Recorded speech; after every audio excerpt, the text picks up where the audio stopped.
मेळाव्यासाठी उपस्थित असलेले आपल्या राज्याचे उपमुख्यमंत्री, आपल्या सर्वांचे नेते आदरणीय अजितदादा पवार साहेब,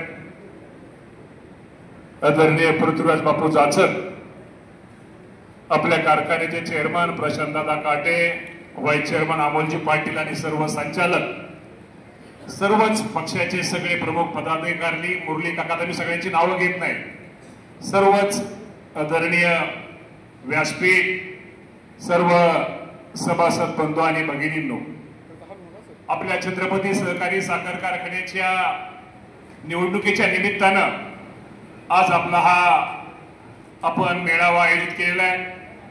आत्ताच बापूंनी छत्रपती सहकारी साखर कारखान्याची निवडणूक आपल्या सर्वांच्या दृष्टिकोनातून किती महत्वाची आहे, आपल्या प्रपंचाच्या दृष्टिकोनातून, आपल्या संसाराच्या दृष्टिकोनातून किती महत्वाची आहे, याबाबत आपल्या सर्वांना निश्चित प्रकारे त्यांनी सांगितलं।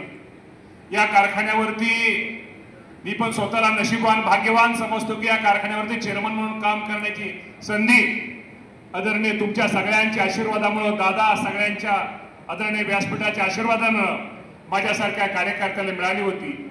आणि बापूंनी सांगितलेली गोष्ट खरी आहे, छत्रपती सहकारी साखर कारखान्याची खुर्ची ही काही एवढी सोपी नाहीये। छत्रपती सहकारी साखर कारखान्याचा सभासद किंवा छत्रपती सहकारी साखर कारखान्याचा कामगार हा दोन्ही एक जागरूक असणारी ही दोन्ही असल्यामुळं निश्चित प्रकारे कारखान्यामध्ये आज आपण सगळेजण पाहतो, या देशामध्ये, राज्यामध्ये साखर कारखानदारी अडचणीच्या काळामध्ये अडचणीमध्ये जात आहे।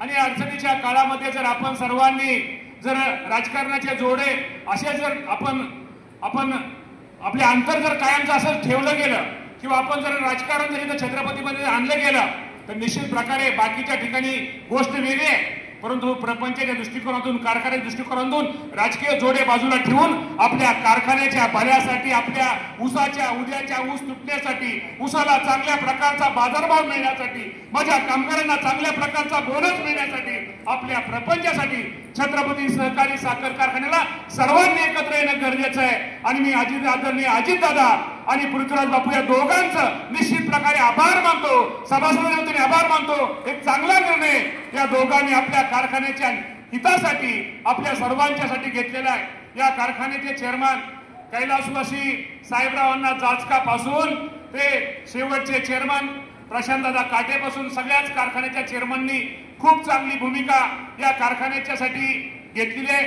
तीच भूमिका निश्चित प्रकारे आज या छत्रपती सहकारी साखर कारखान्यासाठी मला आज इथं एखाद्या वेळेस कुणी कार्यक्रमामुळे हजर असतील नसतील, कुठेतरी बाहेर कुठेतरी कार्यक्रम, रामनवमी किंवा कुठेतरी अचानक बाहेर गेले असतील, त्यांना पण एक सर्वांना विनंती करायची, हे आपली निवडणूक ही बाकीची जिल्हा परिषदेची निवडणूक वेगळी आहे, पंचायत समिती निवडणूक वेगळी आहे, आमदारकीची वेगळी आहे, खासदारकीची वेगळी आहे, गावची वेगळी आहे, सोसायटीची वेगळी आहे। ही निवडणूक आपल्या प्रपंचाची आहे। उद्याच्या आपला जो आपण शेतामध्ये ऊस पिकवतो त्या ऊसाला कसा मला चांगला बाजारभाव मिळणार आहे, त्या ऊसावर आपले प्रपंचात आपण स्वप्न रंगवले आहेत। आपल्या घरामध्ये आपल्याला एखाद्या कुटुंबामधल्या कोणातरी मुलामुलीच्या लग्नाचा विषय आहे, एखाद्या जमिनीचा विषय आहे। हा प्रपंचाच्या निवडणुकीसाठी आपण सर्वांनी एकत्र आलं पाहिजे। सगळ्यांनी एकमेकांमधलं असलेलं अंतर, विधानसभेला कुणी काय केलं, लोकसभेला कुणी काय केलं, पंचायत समितीला कुणी काय केलं, जिल्हा परिषदेला कुणी काय केलं, हे सगळे बाजूला विसरून एक सभासदांच्या भल्यासाठी आपण सर्वांनी